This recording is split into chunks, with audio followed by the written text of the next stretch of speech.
नमस्कार साथियों, ई मित्र YouTube channel पर आपका बहुत बहुत स्वागत है।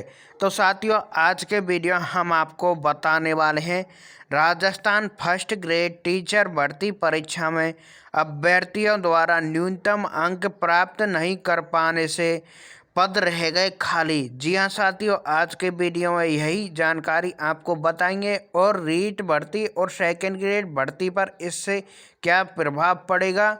तो बोर्ड द्वारा जो निर्धारित क्वालिफाइंग मार्क्स साथियों निर्धारित किए गए थे, वे कई कैटेगरियों के अभ्यर्थियों द्वारा साथियों न्यूनतम अंक पेपर में नहीं लाने के कारण उन कैटेगरियों की साथियों जो पदों की संख्या थी वो खाली रह गई। तो आपके फर्स्ट ग्रेड टीचर भर्ती परीक्षा में पद खाली रह गए। तो संपूर्ण जानकारी को साथियों आज के वीडियो हम आपको बताएंगे।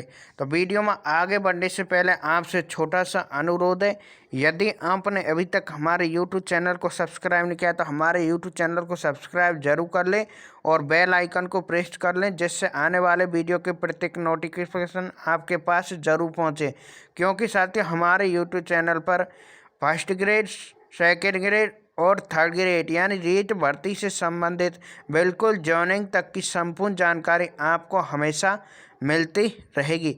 चलिए साथियों, वीडियो में डायरेक्ट आगे बढ़ते हैं। तो दैनिक भास्कर ने क्या कहा है, राजस्थान फर्स्ट ग्रेड टीचर भर्ती परीक्षा में अभ्यर्थियों द्वारा न्यूनतम अंक प्राप्त नहीं कर पाने से पद रह गए खाली, पद रह गए रिक्त। तो साथियों उन कैटेगरियों को भी बताएंगे कौन कौन सी कैटेगरी है जिनके विद्यार्थियों द्वारा वो न्यूनतम अंक प्राप्त नहीं कर पाए और उन कैटेगरियों के पद साथियों खाली रह गए। तो चलिए साथियों संपूर्ण जानकारी को बताएंगे। रिजल्ट की पीडीएफ भी है आपको हम बताएंगे। जैसा कि आप सभी को पता है, आपके जीव विज्ञान भौतिक विज्ञान का फर्स्ट ग्रेड भर्ती का रिजल्ट आ चुका है।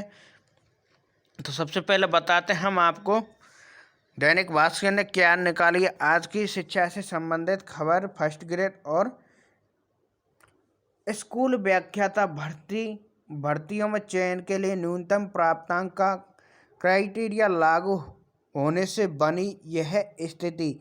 भौतिक और जीव विज्ञान में न्यूनतम अंक भी प्राप्त नहीं कर पाए कुछ कैटेगरियों के अभ्यर्थी।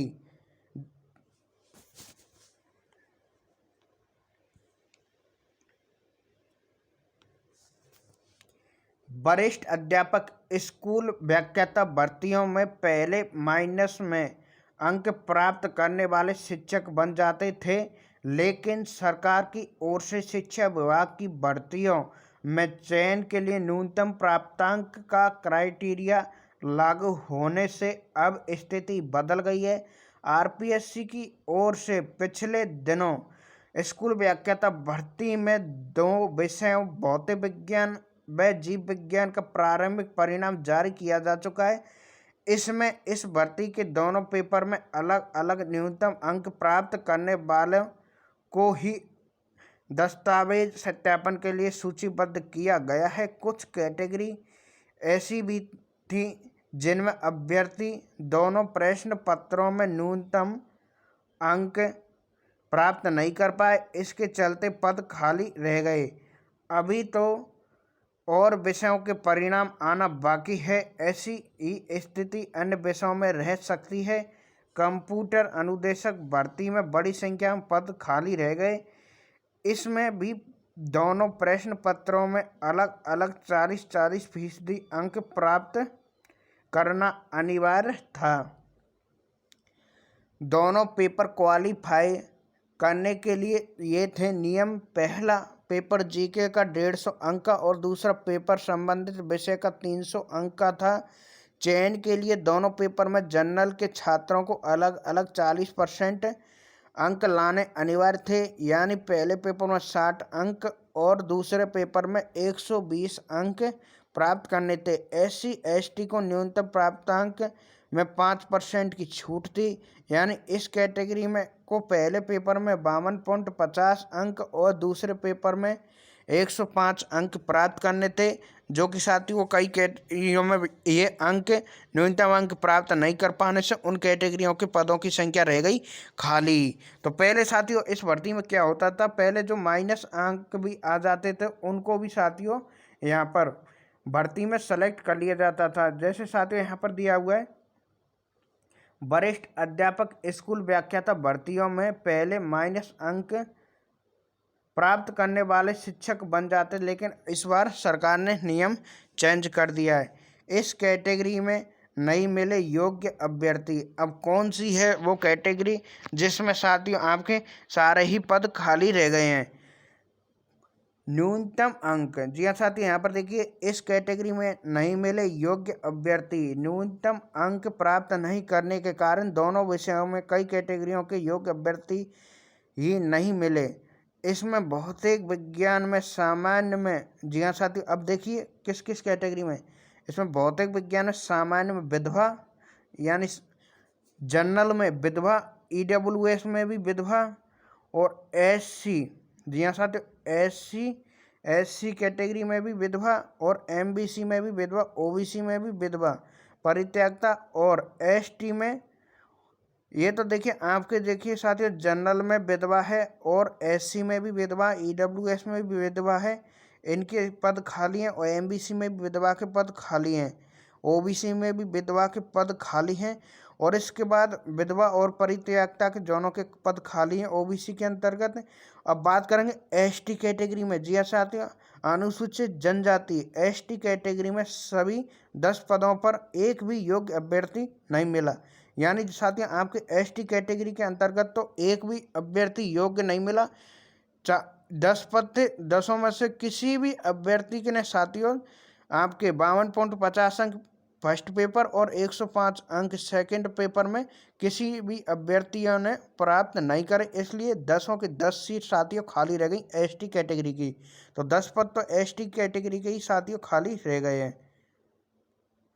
इसी तरह से जीव विज्ञान में EWS में विधवा, ST में विधवा, OBC में विधवा, परित्यक्ता कैटेगरी में भी योग्य अभ्यर्थी नहीं मिले। तो इन कैटेगरियों में साथियों अभ्यर्थी हैं जो योग्य साथियों नहीं थे, इसलिए इनके पद साथियों खाली रह गए। शिक्षा विभाग की भर्तियों में प्रत्येक पेपर में 40% अंक प्राप्त करने का क्राइटेरिया लागू किया गया। इसमें माइनस अंक वालों के चयन पर अंकुश लगा है।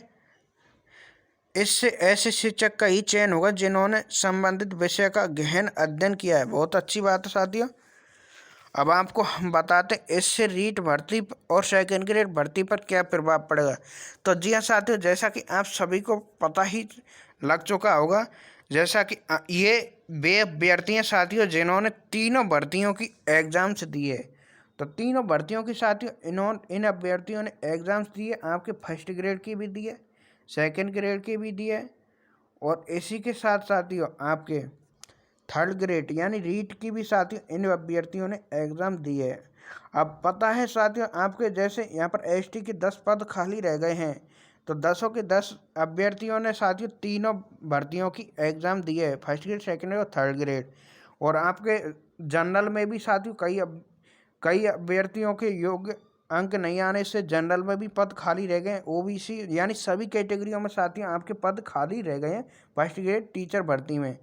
तो ये वे अभ्यर्थी जिन्होंने तीनों भर्तियों की एग्ज़ाम दी है, तो जाहिर सी बात है यदि इनका फर्स्ट ग्रेड में सिलेक्शन नहीं हुआ तो यानी नहीं हुआ ही है फर्स्ट ग्रेड में तो सिलेक्शन, अब इन अभ्यर्थियों का साथियों सेकंड ग्रेड में सिलेक्शन होगा, सेकंड ग्रेड में नहीं तो थर्ड ग्रेड में तो होगा ही होगा।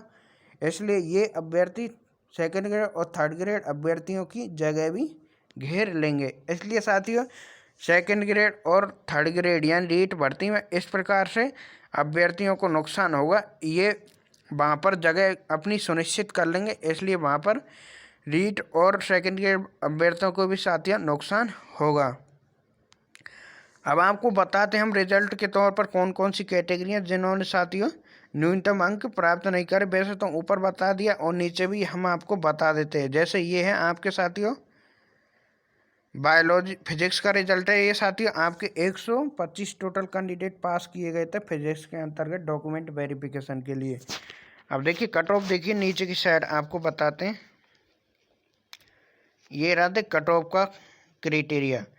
यहाँ पर देखिए जनरल में साथियों देखिए WD में ये पद खाली है, इसमें अभ्यर्थियों ने न्यूनतम प्राप्तांक प्राप्त नहीं किए। और EWS में भी साथियों आपके WD के पद खाली हैं।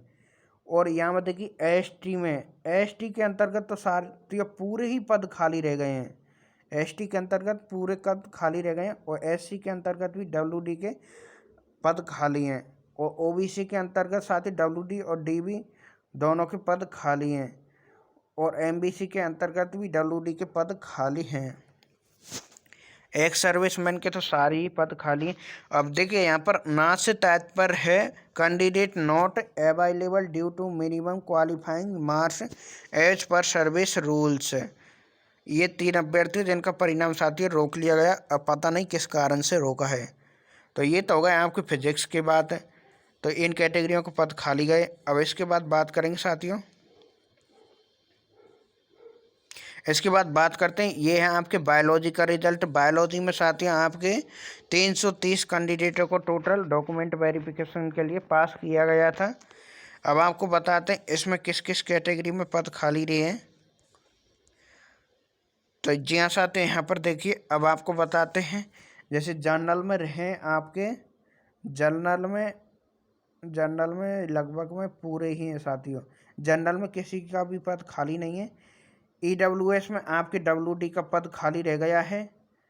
और इसके बाद साथियों ST में WD के पद खाली रह गए हैं।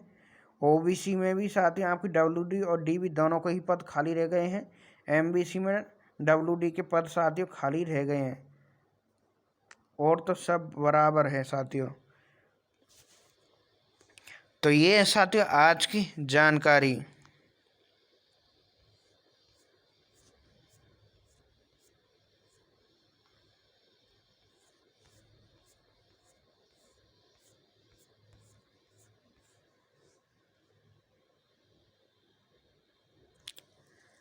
तो साथियों वीडियो अच्छा लगा तो वीडियो को लाइक करना, चैनल को सब्सक्राइब जरूर करना। फिर मिलेंगे साथियों इसी प्रकार की लेटेस्ट जानकारी के साथ, फर्स्ट ग्रेड और सेकंड ग्रेड या थर्ड ग्रेड भर्ती की न्यूज़ के साथ।